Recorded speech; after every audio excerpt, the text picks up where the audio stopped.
Ya, silakan dimulai. Baiklah, di sini saya akan menjelaskan mengenai rekonsiliasi bank. Untuk melihat datanya, kita bisa membuka buku 1 halaman 126 sampai 130.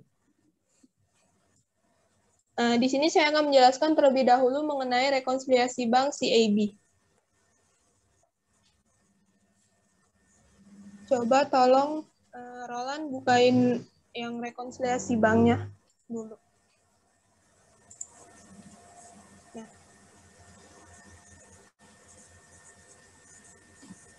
Saldo menurut rekening korannya sebesar 4.391.410 dan saldo menurut pembukuannya sebesar 5.849.910.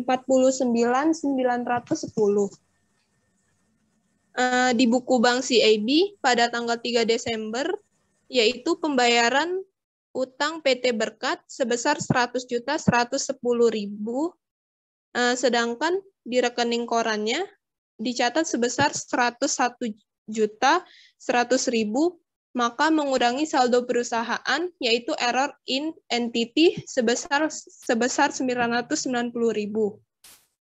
Nah, selanjutnya pada tanggal 13 Desember di buku Bank CAB, yaitu pembayaran utang PT Hero sebesar 22.774.190, sedangkan di rekening koran Bank CAB dicatat sebesar 22.774.490, maka menambah saldo bank yaitu error in bank sebesar 300 rupiah. Tetapi mohon maaf sebelumnya, Bu, kita masih bingung untuk angka 300 rupiah ini salah penulisan angka atau bagaimana, dikarenakan kalau misalkan angka 300 rupiah ini dimasukin, hasilnya tidak balance, Bu. Tetapi kalau tidak dimasukin, hasilnya balance, Bu. Itu yang 300 rupiah itu dari sisi saldo menurut rekening koran, kan? Iya, Bu. Bukan yang menurut pembukuan, ya? Iya, bukan, Bu. Nah, berarti kita abaikan saja. Karena yang penting kan yang menurut pembukuan, karena yang akan kita sesuaikan, kita adjust itu yang menurut pembukuan, yang menurut rekening koran kan tidak. Iya, baik, Bu. Ya, oke. Berarti itu dihapus saja ya, Bu?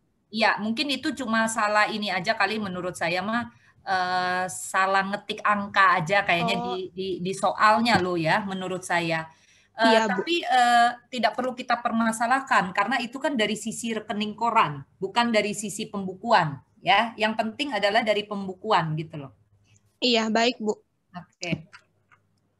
Nah, selanjutnya saya akan melanjutkan pada tanggal 14 Desember di rekening koran Bank CAB, yaitu kiriman uang atau KU masuk PT Lestari sebesar 10.600.000, sedangkan di buku Bank CAB-nya belum dicatat. Maka menambah saldo perusahaan yaitu KU masuk PT Lestari sebesar 10.600.000.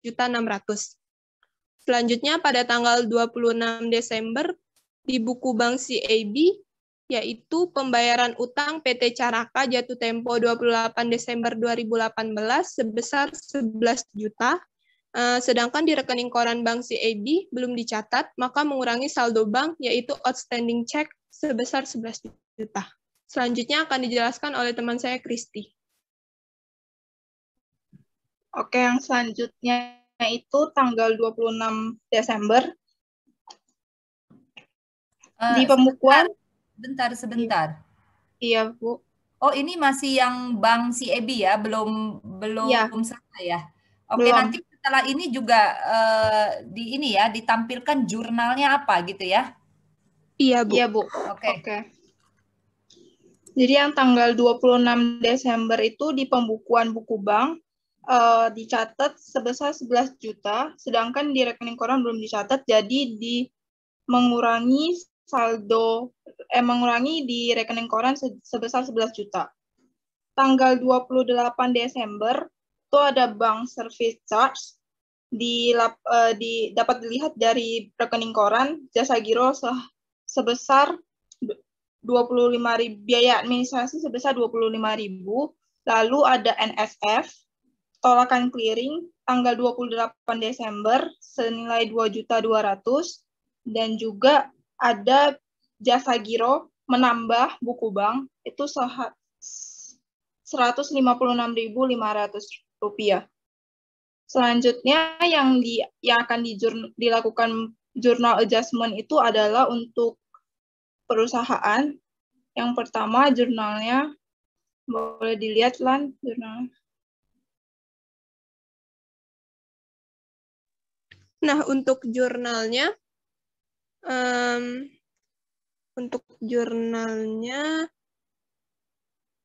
untuk di yang sebentar Bu. Nah, untuk yang didapatkan dari rekening koran bank CAB pada tanggal 14 Desember yaitu kiriman uang masuk PT Lestari senilai 10.600.000 itu, sedangkan di buku bank CAB itu belum dicatat, menambah saldo perusahaan, maka jurnalnya yaitu Bank CAB pada akun receivable PT Lestari sebesar 10.600.000. Ya, oke. Terus lanjut. Berarti ini yang 10.600.000 menambah ya posisinya ya? Iya, menambah saldo perusahaan, Bu. Ya, oke. Terus lanjut. Nah, selanjutnya yang untuk jurnal yang kedua didapatkan dari rekening koran bank CAB pada tanggal 28 Desember, yaitu jasa giro dengan nominal sebesar 156.500, sedangkan di buku bank CAB belum dicatat. Jadi dilakukanlah rekonsiliasi bank, yaitu menambah saldo perusahaan, yaitu jurnalnya Bank CAB pada interest income sebesar 156.500. Ya, terus? Nah, selanjutnya untuk yang jurnal ketiga didapatkan dari rekening koran CAB pada tanggal 28 Desember, yaitu biaya administrasi sebesar 25.000, maka mengurangi saldo perusahaan. Untuk jurnalnya, bank service charge pada bank CAB sebesar 25.000.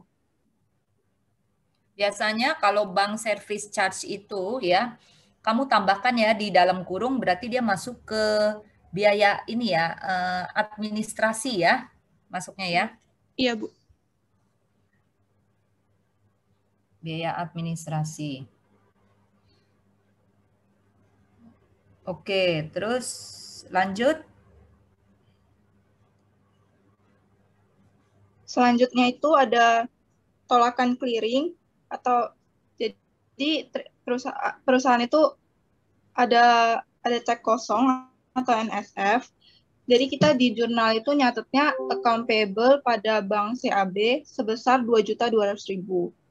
Sebentar, kok accounts payable udah jelas-jelas itu adalah piutang. Kenapa kamu bisa ke hutang?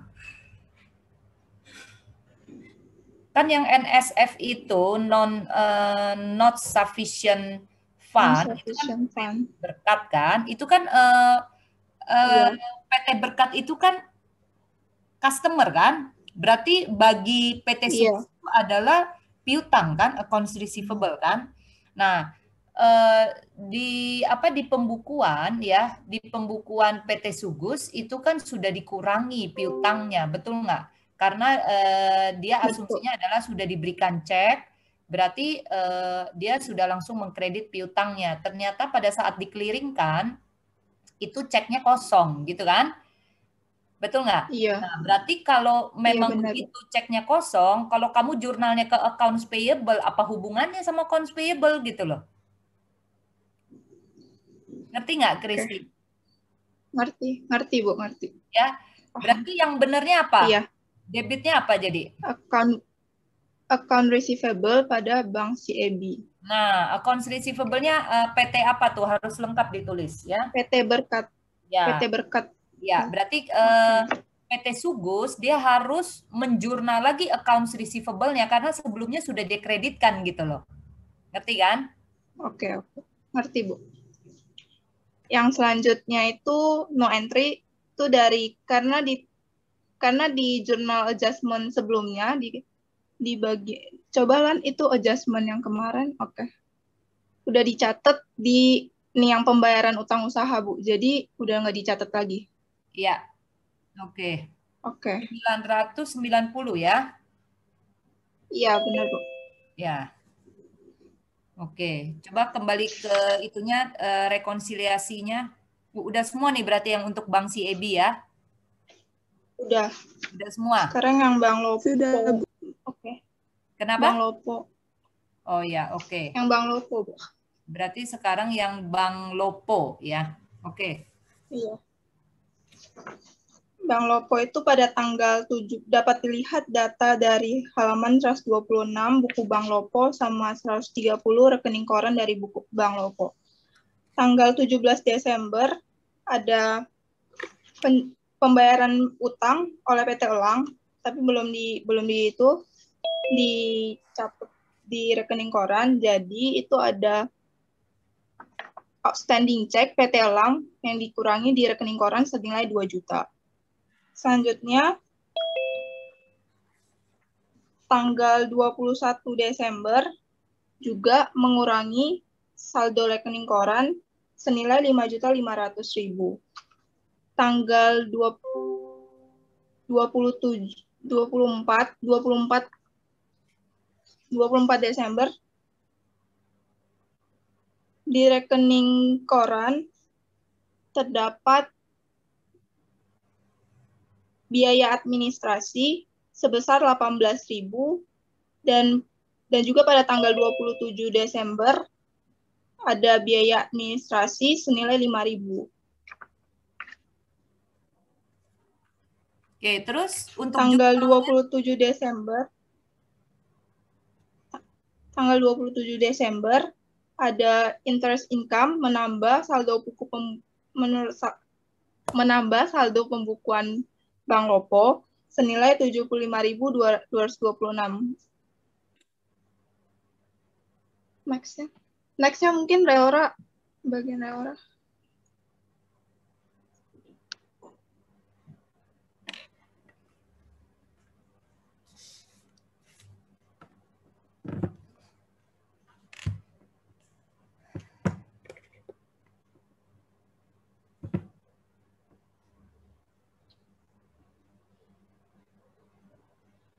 Selanjutnya tanggal 26 Desember itu ada pengurangan di bagian saldo pembukuan bank 33.750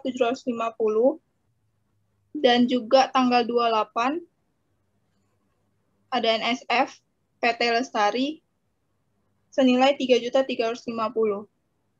Nah, boleh lihat jurnal adjustment-nya, Lan. Mungkin akan sekalian saya jelaskan karena Leora itu terkendala oleh signalnya, Bu. Ya, silakan. Oke. Jadi jurnal yang pertama itu dari Bank Lopo pada interest income senilai 75.226 itu dapat dari yang ya.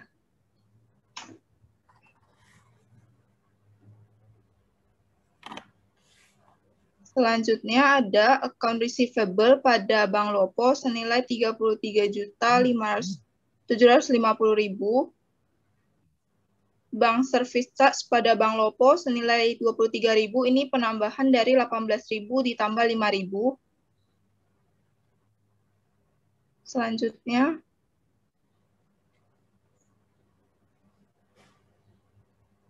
Selanjutnya ada account receivable pada Bank Lopo senilai 3.350.000 atas PT Lestari. Ini, Bu. Ya. Terus udah semua tuh? Iya, udah semua, Bu, ini yang Bank Lopo. Yang Bank Lopo udah. Oke, berarti rekonsiliasi bank udah selesai dong ya? Cuma Bank Lopo dengan Bank CAB ya? Kalau nggak salah cuma 2 aja kan ya banknya ya? Iya, Bu. Iya, benar, Bu. Cuma 2 ya. Oke, berarti setelah ini kamu tinggal tampilkan yang working paper-nya ya? Iya kan? Iya. Iya, Bu. Iya, Bu. Silakan. Nah, untuk selanjutnya kita akan mulai dari working paper dari kas besar dulu.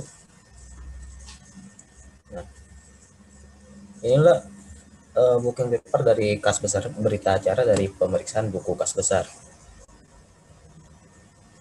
Nah, untuk sisa menurut buku kas pada tanggal 31 Desember 2018 sebesar 3 juta. Dan di sini terdapat mutasi di debit dan di kredit sebesar 24 juta.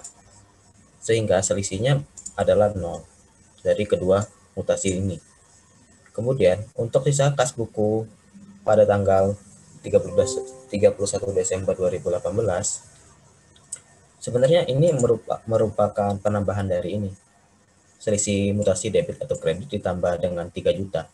Namun dikarenakan di sininya tidak ada, berarti tetap 3 juta. Nah, untuk pemasukan yang belum dibukukan sama pengeluarannya tidak, dalam hal ini tidak ada. Yang menyebabkan jumlah sisa kas menurut bukunya 3 juta. Nah, untuk bagian B-nya ini adalah pemeriksaan fisiknya ya. Untuk uang kertas yang bernominal 50.000 125 lembar, 20.000 170 lembar, 10.000 101 lembar, 5.000 65 lembar, dan 2.000 tidak ada. Ini hasil ini merupakan pengalihan dari ini ya, lembar dikali nominalnya, yang menghasilkan jumlah untuk uang tunai, uang kertasnya sebesar 10.985. Demikian juga dengan uang logam, penghitungannya sama dengan uang kertas.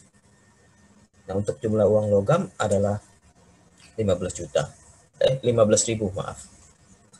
Nah, untuk total uang tunai, uang kertas ditambah uang logam menghasilkan 11 juta. Dalam hal ini untuk surat-surat berharga dan lain-lainnya tidak ada, yang menyebabkan jumlah uang dalam kas 11 juta. Sementara jumlah sisa uang kas menurut buku adalah 3 juta, yang menyebabkan selisih 8 juta antara pemeriksaan dengan saldo buku.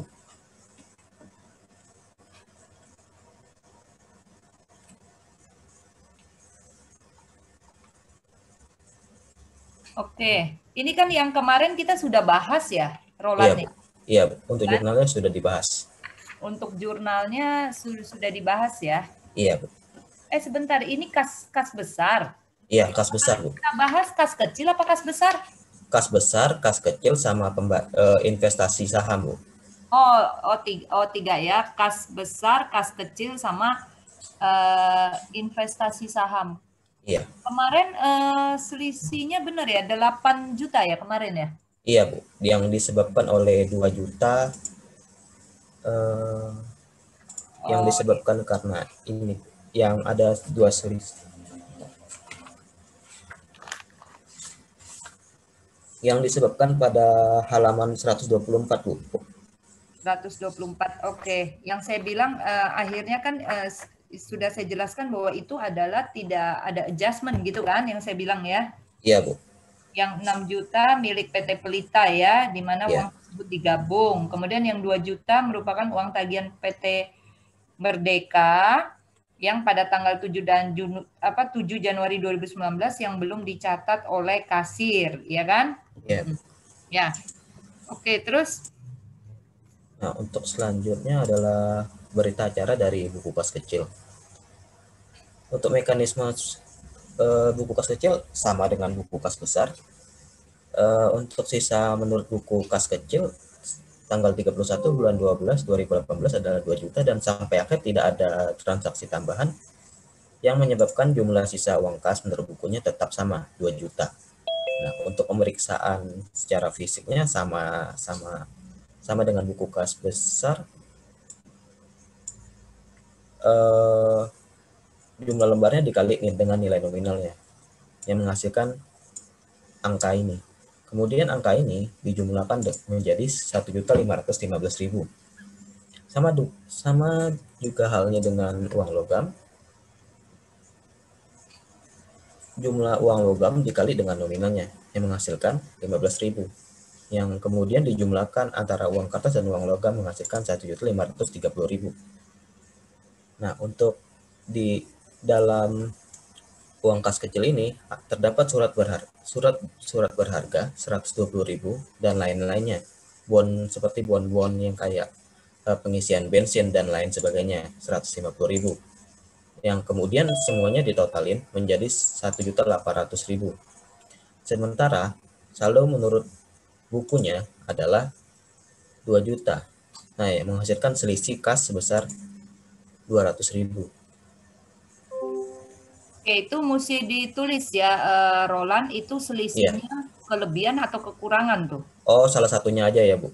Ya. Atau salah satunya dicoret aja? Ya boleh, mau dicoret iya. boleh, mau diketik itunya salah satunya juga boleh.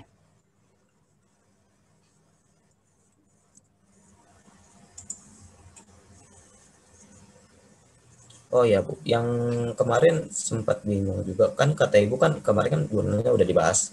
Yang ini kan jurnal awalnya ini sama ini. Ya. Nah kata Ibu kan untuk jurnal apa yang tanggal 27, 28 sama 29 yang voucher kas kecil itu kan harus di jurnal juga karena berhubung itu akhir periode. Yang mana? Nah, yang itu Bu, yang bagian kas kecil yang peti cash voucher Bu, yang belum diisi kembali. Ada tanggal 27, 28 dan 29. Itu kan nominalnya 100.000 tuh. Nah, sementara itu kan ini kan akhir periode. Nah, harus mau nggak mau kan harus diisi ulang kata Ibu. Nah, jadi ininya membebankan beban yang terjadi tanggal 27 sampai 29 itu pada cash on hand atau petty cash Bu? Enggak, untuk yang sebentar. Sebesar berapa itu? 100.000.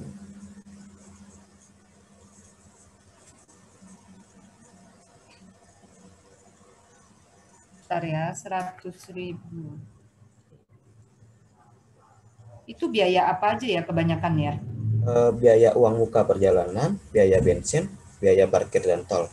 30.000, 20.000 sama 50.000 Bu.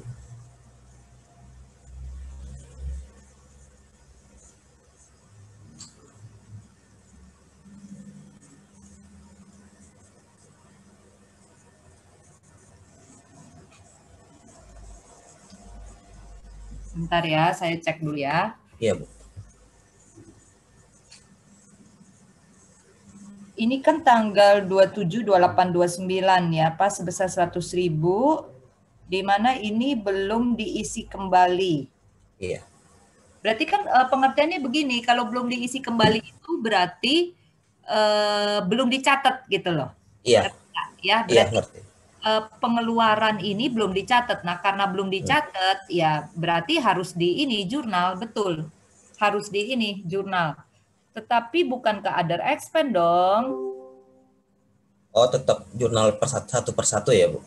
Akunnya. Kalaupun mau digabungin, mungkin terkait dengan uang muka perjalanan, bensin sama parkir dan tol ya. Berarti bisa kita klasifikasikan dia langsung aja sebagai beban perjalanan dan akomodasi. Oh iya iya. Jadi jangan ke other expense gitu loh, karena kan di situ udah jelas mengenai ini kan uang perjalanan dinas kali gini ya, maksudnya ya, terkait dengan bensinnya, parkirnya, tolnya gitu loh. Ya. Jadi travel and accommodation expense. Nah, expense-nya mana? Masa travel and accommodation aja? Bentar. Harus ada expense dong, karena beban perjalanan dan akomodasi. Kemarin yang saya lihat di halaman 16, Bu, yang kode akunnya 600-04 itu travel and accommodation doang, Bu. Nggak ada expense. Ini harus ditambahkan atau enggak, Bu? Halaman 16. Iya, di nomor neraca saldonya maksud kamu? Iya, Bu. Sebenarnya kalau kita mau tambahkan expense juga tidak masalah dong. Kan iya, udah pasti ini expense juga gitu loh. Iya. Nah, cuma karena kalau di jurnal ya sebaiknya harus ada expense-nya. Kalau ini kan kita bicaranya yang kamu bilang di halaman 16 itu kan neraca saldo. Kalau neraca saldo kan memang sudah by akun. Jadi mau ada kata-kata expense atau enggak tidak masalah. Tapi kalau jurnal harus gitu loh. Oh iya, Bu. supaya tahu itu masuknya kemana, Baik. akun apa gitu loh, ya. Ya. Nah kemudian gini,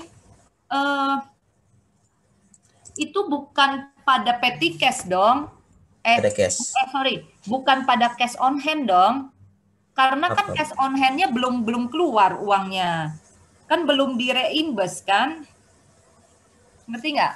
Maksudnya gimana itu, Bu? Kan gini, kan belum diisi kembali, Iya. ya kan? Sampai Ya. dengan Tanggal. auditor melakukan cash opnam itu masih Ya. belum di-reimburse kan, betul nggak? Iya, iya. Nah, berarti kalau belum di-reimburse, kamu tidak boleh mengkreditkan cash on hand dong. Kalau kamu kreditkan cash on hand itu artinya uangnya sudah keluar sebesar 100.000. Logikanya kan gitu. Berarti apa harusnya yang benar? Berarti menambah petty cash sendiri. Lah enggak dong, kok menambah Ya. petty cash gimana sih? Berarti apa? Accrued expense dong, biaya yang masih harus dibayar.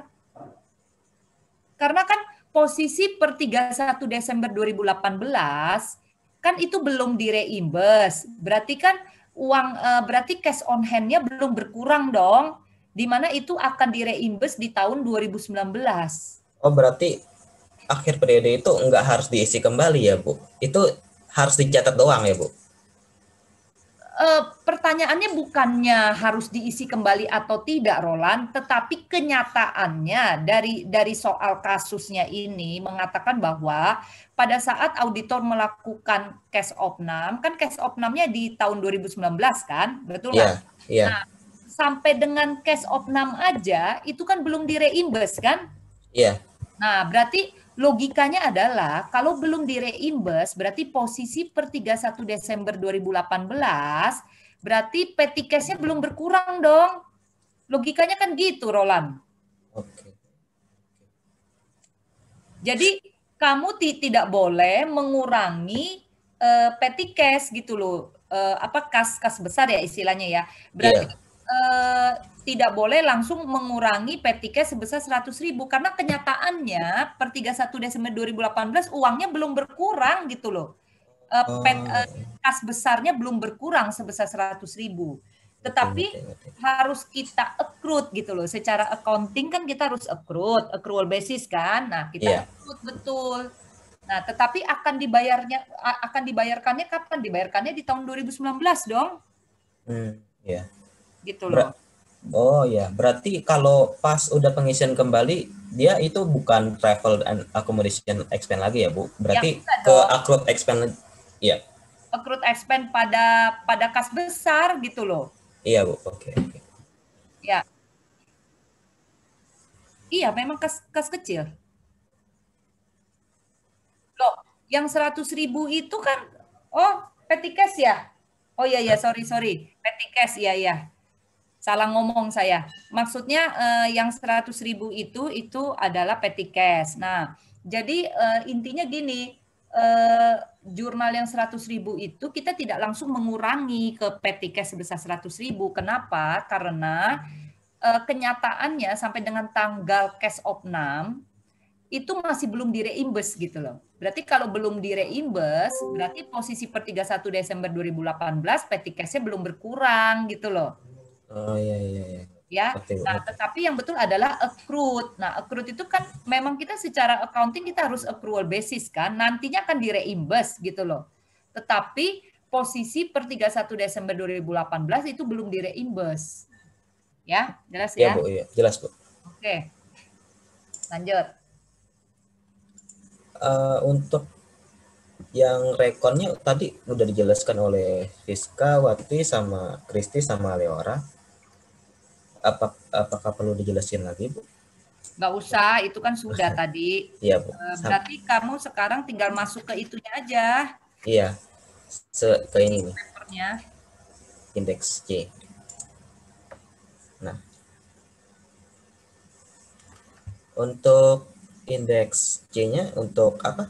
Schedule cash dan setara cash-nya saldo per kliennya ada sebesar 3 juta untuk cash on hand, petty cash-nya 2 juta, untuk bank CIB-nya 5.849.910 rupiah.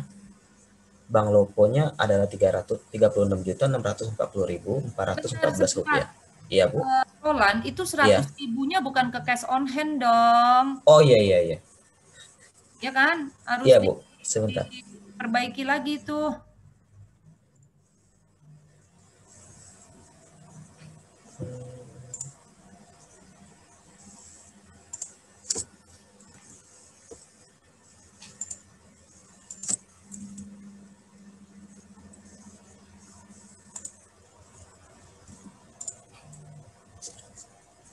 Sebentar.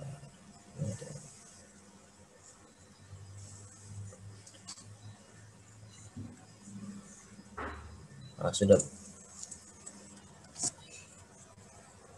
Untuk saldo Bank Lopo per klien 31 Desember 2018 sebesar Rp36.640.414 dan parenya ini adalah jurnal penyesuaiannya yang didapat dari jurnal-jurnal yang telah dibuat di bawah ini.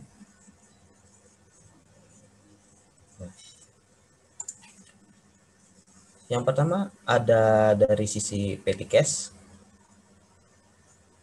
Untuk jurnalnya menyebabkan petty cash mengalami penurunan menjadi sebesar 1.800.000.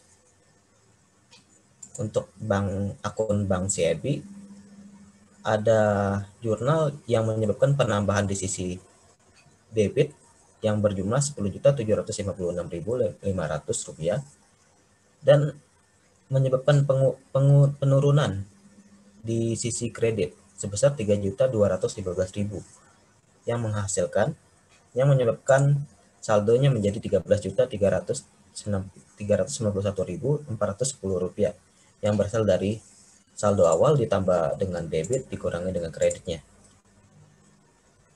Untuk Bank Lopo sama halnya dengan Bank CIB untuk perhitungan per auditnya. Nah, di sini di Bank Lopo di sisi debitnya menambah Rp75.226. Sementara di sisi kreditnya mengalami penurunan sebesar Rp37.123 yang menyebabkan saldo per audit 31 Desember 2018 Bank Lopo mengalami minus Rp407.360. Untuk ya.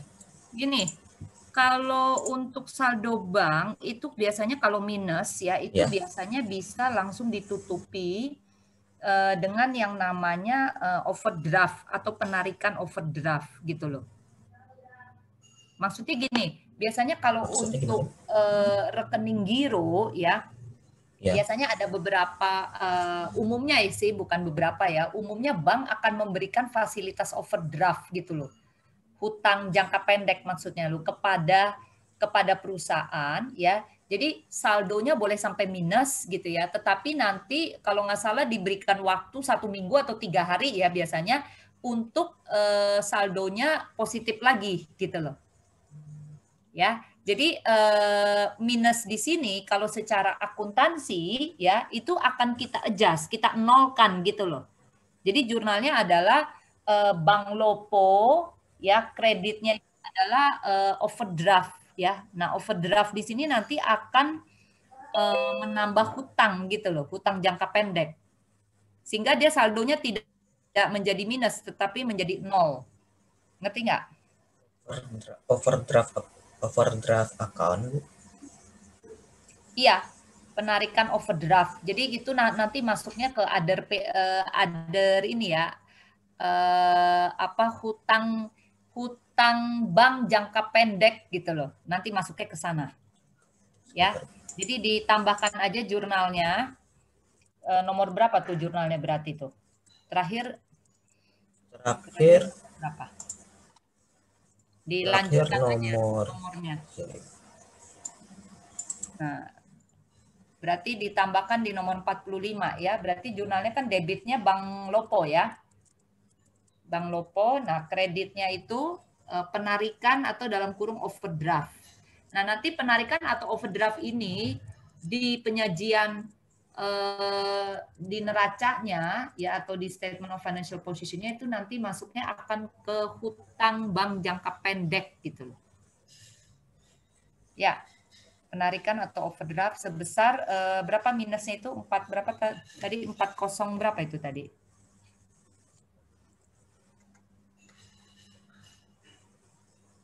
Nah, itu 407.360.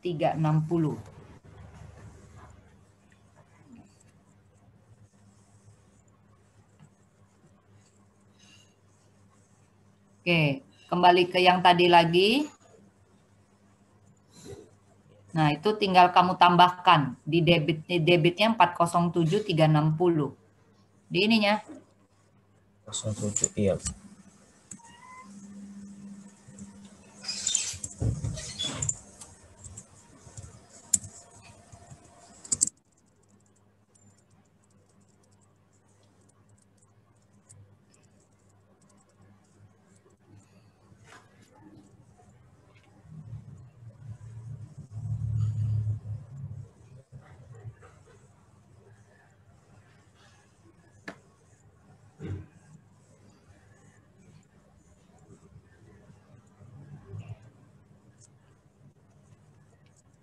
Oke, berarti itu dimasukkan dong.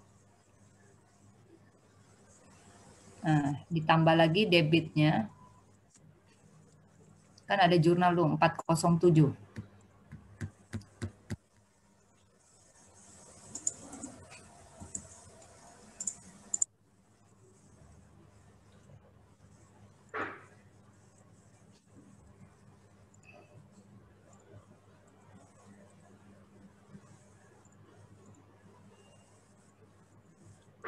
Kok jadi 0 itu?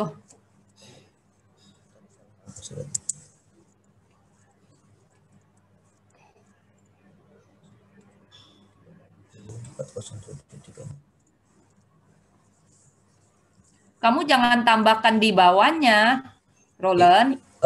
Ngelengnya ke sebelahnya, Bu. Soalnya kalau ini dihapus. Maksud saya yang 407.360 ini, kamu jangan jangan ketik di bawahnya, langsung aja ditambahin di 75226 ditambah 407.360 karena kan kamu udah hapus. Gitu loh. Kalau kamu munculin di bawahnya lagi kolomnya nanti ya Bu, ngerti. Kacau, rumusnya mesti kamu rubah. Kolomnya kan udah beda itu kolomnya. Ya, Bu. Ya. Waduh, kok jadi begini? Salah ini kamu, salah pencet. Enggak, ke sini nih, ke berapa ini? Kursornya di E7. Kursor kamu, kursor kamu sekarang di E7. Iya. Itu kan angkanya 75226. Nah, itu tinggal kamu tambah lagi kan? Langsung aja tambah angkanya berapa? 407.360 ya? Berapa angkanya tuh? Di akhirnya dong, di setelahnya dong.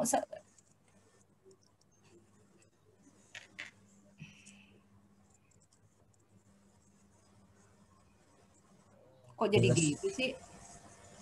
Gimana ya? Kamu bikin linknya gimana sih tuh? Itu dihapus dulu. Enggak. Di E8 itu kamu hapus dulu. Jangan ada kolom itu maksud saya. Kamu hapus dulu. Nah, kamu nolin. Kamu kembali ke E7 sekarang. Kursor kamu. Mana? Saya mau lihat. Sama dengan apa? D46 tuh yang mana? D46 yang ini, Bu. Ngelinknya ke sini. Nah, ya udah tinggal kamu tambahin dengan D58 gitu kan? Ngelinknya ke sini nih. Iya, saya ngerti. Berarti kan D46 tinggal kamu tambah dengan D48 gitu loh.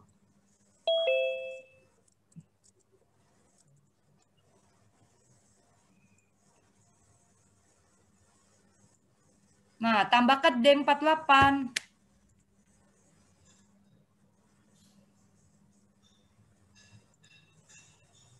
Ini sih. Kok aneh sih? Kok nggak bisa sih?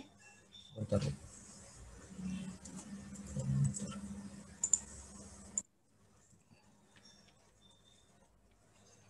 Oh, saya ngerti deh. Coba kamu ke D48.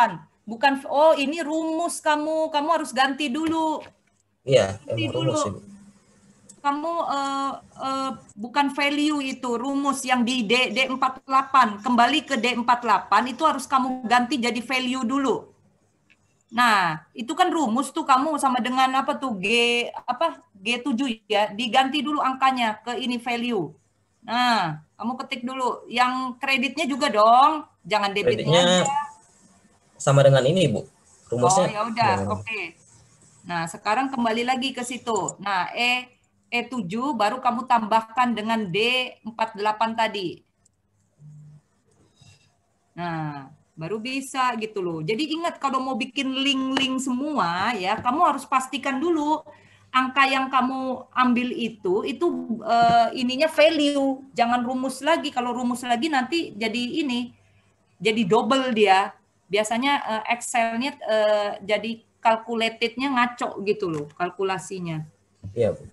Oke, berarti kan jadi saldonya 0 ya untuk yang Bank Lopo ya, karena dia minus ya.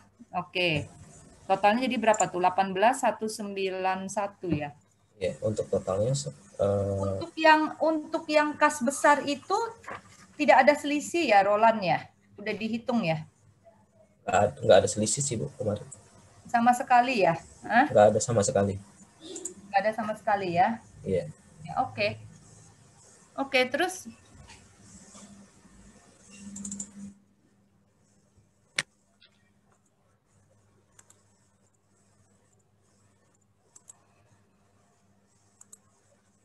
ini akan dilanjutkan oleh teman saya Alvin. Ini untuk halaman ini bisa dilihat di halaman 92 ya. Sini ada deposito berjangka 1.450 juta. Dia nggak ada penambahan apa-apa. Jadi per auditnya 31 pada tanggal 31 bulan 12 2018 tetap 1.450 juta. Lalu pada investasi pada saham per kliennya tanggal 31 bulan 12 2018 sebesar 265 juta. Di sini ada penambahan debitnya sebesar 4.500. Di sini angka 4.500 dari surat berharga. oke, ini kan Ya, yang pada kemarin. investasi. Oke. Apa Bu?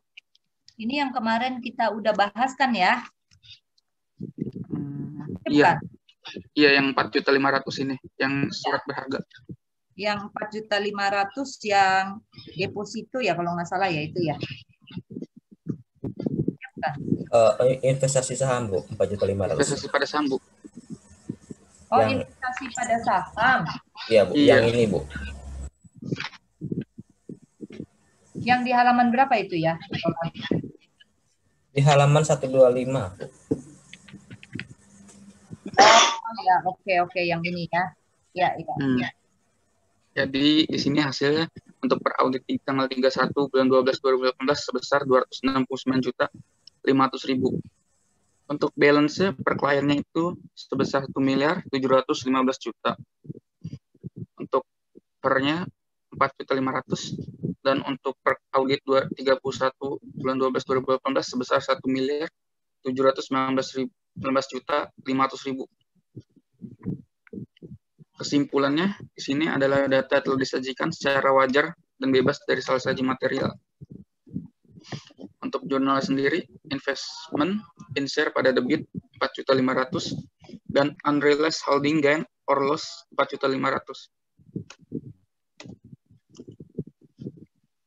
Ini kan selisihnya karena ini kan, karena selisih kurs bukan?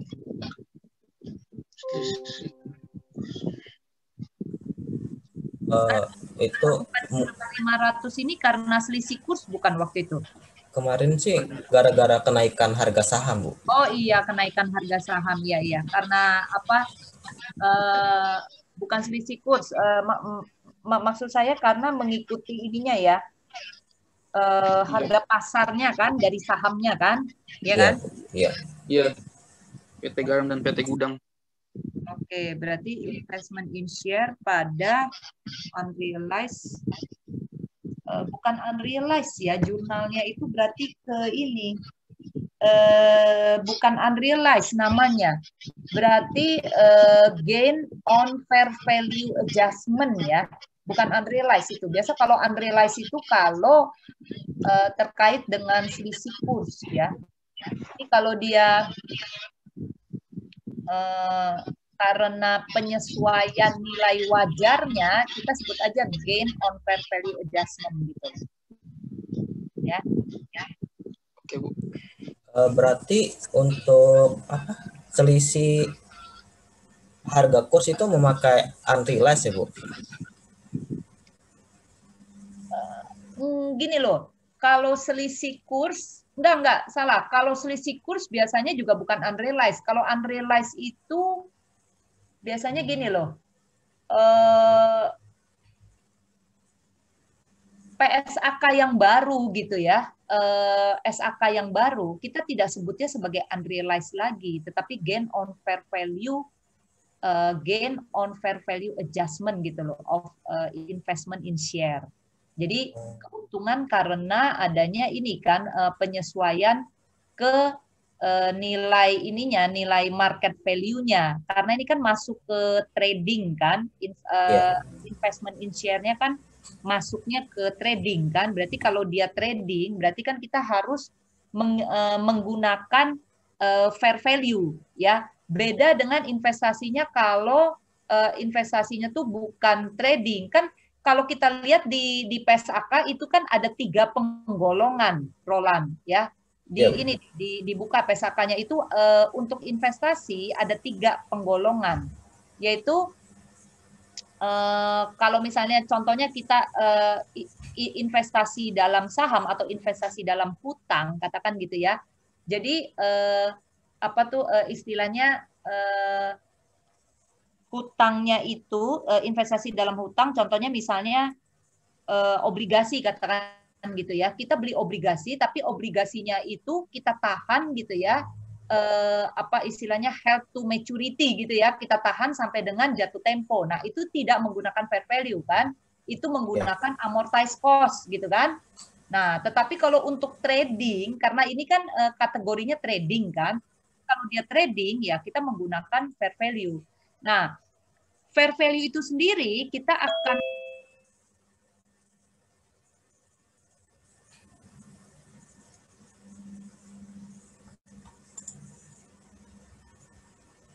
Ibu, maaf Bu, suaranya kok mati ya Bu?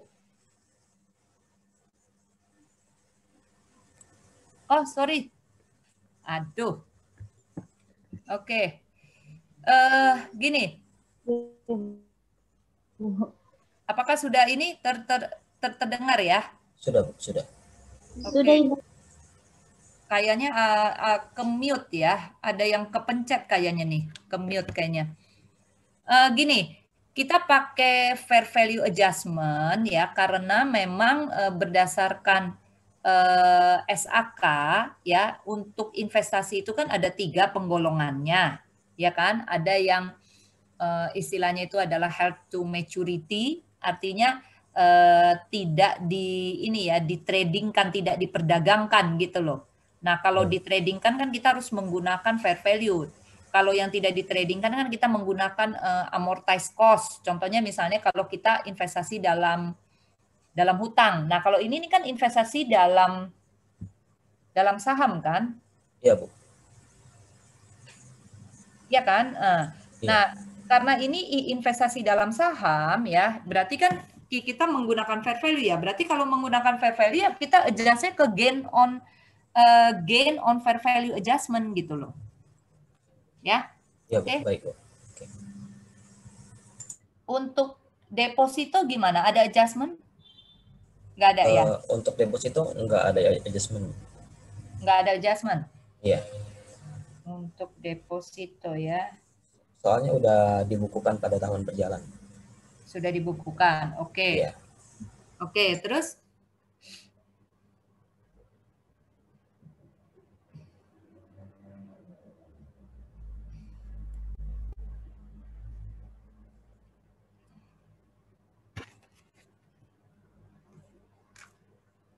Ya, dilanjutkan, Roland. Lalu di sini ada EOC. Untuk di buku 2 di halaman 494. Dan datanya itu bisa dilihat di buku Bank Lopo halaman 126 sama di buku 128 buku Bank CAB untuk buku 2. Untuk datanya bisa dilihat di situ. Di sini untuk yang di checklist itu datanya sudah lengkap, dan bagi yang tidak di checklist atau disilang itu data masih ada yang belum lengkap atau tidak lengkap. Jadi kesimpulannya apa, Alvin, dari TOC-nya, Alvin? Untuk kesimpulan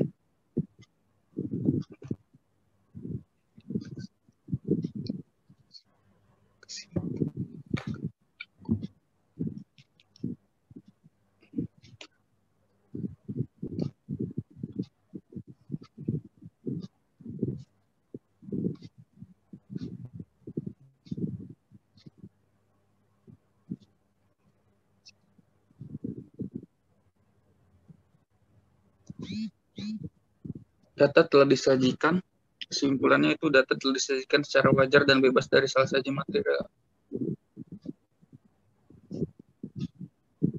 Gimana? Di sini kebanyakan data sudah telah disajikan secara wajar dan bebas dari salah saji material, Bu. Oke, terus lanjut.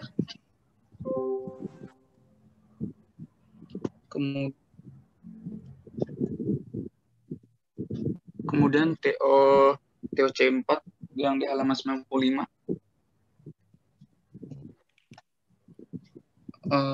Sama juga untuk datanya itu bisa dilihat juga di buku 1 halaman 126 dan 128. Untuk yang di checklist itu data sudah lengkap, dan untuk yang tidak di checklist data tidak lengkap. Kesimpulannya sama dengan yang TOC 2, Bu. Data telah disajikan secara wajar dan bebas dari salah saji material. Oke. Kok belum ditulis itunya, kesimpulannya ditulis ya?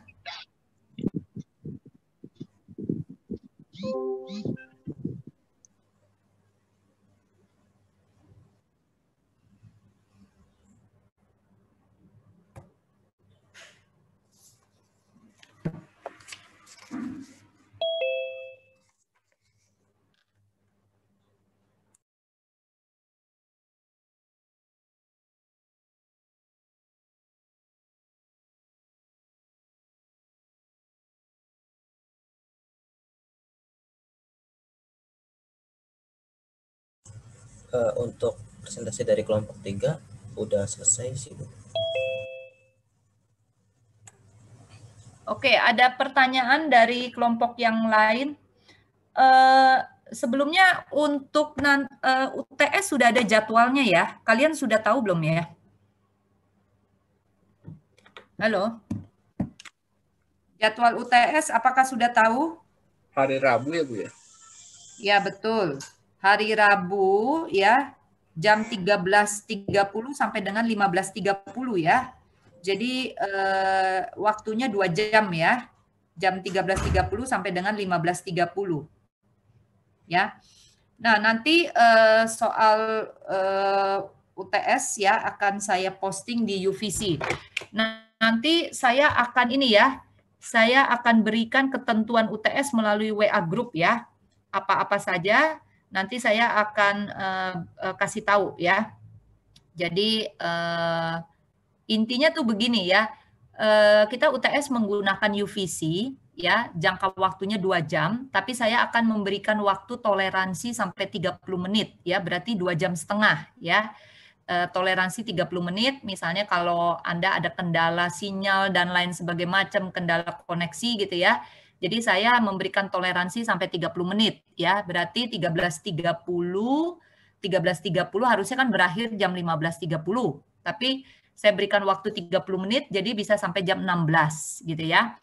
Nah, soalnya itu hanya 2 ya. Jadi nanti pilihannya itu kan yang sudah kita pelajari itu 3 ya.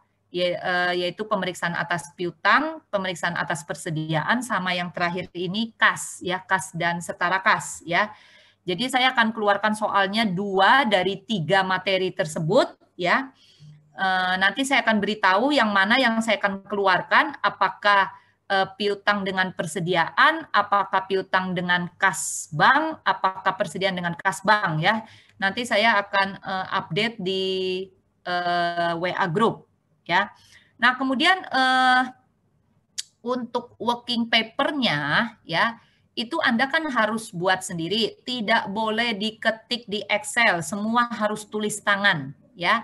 Nah, jadi kalau misalnya Anda mau mempersiapkan dulu working paper-nya sebelumnya gitu ya, Anda garis-garis dulu supaya waktunya tidak banyak terbuang, itu juga nggak apa-apa, silakan. Ya, tapi nanti nama PT-nya apanya Anda tinggal kosongkan dulu. Begitu nanti udah ada soalnya, Anda baru tinggal masukkan nama PT-nya gitu kan, sama angka-angkanya. Itu silakan ya. Tapi intinya Anda tidak boleh menggunakan Excel, tidak boleh diketik di Excel. Semua harus tulis tangan. Jelas? Ya. Ibu, berarti tabelnya juga harus digaris tulis tangan ya, Bu? Yes. Karena gini, sebenarnya working paper-nya itu tidak ini banget, tidak banyak-banyak banget gitu loh. Intinya kan kalau working paper itu kan paling top schedule, supporting schedule aja gitu loh. Ya. Jadi nanti Anda mau mempersiapkan dulu silakan ya untuk working paper-nya ya, mau digaris-garis dulu silakan, paling nama PT-nya aja yang dikosongkan dulu ya. Jadi semuanya harus tulis tangan. Nanti setelah tulis tangan, kemudian Anda scan, Anda foto dalam bentuk PDF, kemudian baru turn in di UVC gitu loh. Ya. Jelas ya?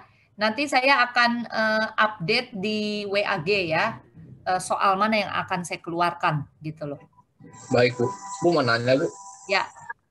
Kalau seandainya formatnya kita print, nggak apa-apa, Bu? Boleh, silakan, tidak apa-apa. Tapi yang jadi biar rapi, Bu. Ya, boleh, silakan. Kalau untuk pembuatan kertas kerjanya mau di print dulu nggak masalah, tetapi pengisian angkanya sampai dengan jumlah-jumlahnya semua itu harus tulis tangan, tidak boleh diketik di Excel. Oke, Bu, baik. Tapi kalau form kosong gitu ya, working paper kosong, silakan, nggak masalah saya. Baik, Bu, terima kasih ya, Bu. Ya, oke, ada lagi yang lain? Jadi Anda siapkan kalkulator gitu ya, Anda hitung secara manual ya, jadi tidak pakai Excel. Ya. Ada lagi yang mau bertanya terkait dengan ujian? Jadi intinya sebenarnya Anda harus memahami soal dan memahami dalam pembuatan jurnalnya atau adjustment auditnya. Ya, karena kalau adjustment auditnya itu sudah benar, biasanya working paper tidak masalah, karena working paper kan cuma tinggal masukin angkanya doang. Ya, tapi yang penting adjustment-nya itu gitu loh. Ya, karena intinya kan dari adjustment semuanya. Ya, jurnal-jurnal koreksinya gitu loh, adjustment-nya. Ya. Jadi kalau misalnya piutang, ya berarti Anda harus pelajari kalau jawaban konfirmasinya beda, nah itu apa yang harus di jurnal, apa yang tidak perlu di jurnal gitu loh. Ya kan? Nah, kemudian untuk persediaan, kalau dilakukan stok opnam, misalnya kalau ada perbedaan, apa yang perlu di jurnal, apa yang tidak perlu di jurnal, gitu kan? Nah, kemudian kalau untuk kas dan setara kas, nah, yang perlu di jurnal misalnya dari rekonsiliasi bank, ya, yaitu dari sisi pembukuan perusahaan, gitu kan? Nah, kemudian kalau